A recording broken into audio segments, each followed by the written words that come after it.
You ask Tiger to solve. This deals with linear equations with one unknown. The final result is x equals -3.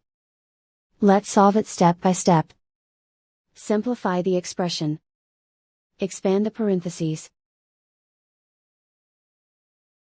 Simplify the arithmetic. Group like terms. Multiply the coefficients. Group all constants on the right side of the equation. Subtract 20 from both sides. Group like terms. Simplify the arithmetic.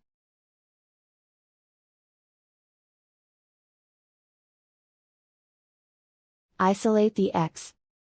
Divide both sides by -4. Cancel out the negatives. Simplify the fraction. Move the negative sign from the denominator to the numerator. Find the greatest common factor of the numerator and denominator. Factor out and cancel the greatest common factor. And so the final result is x equals -3.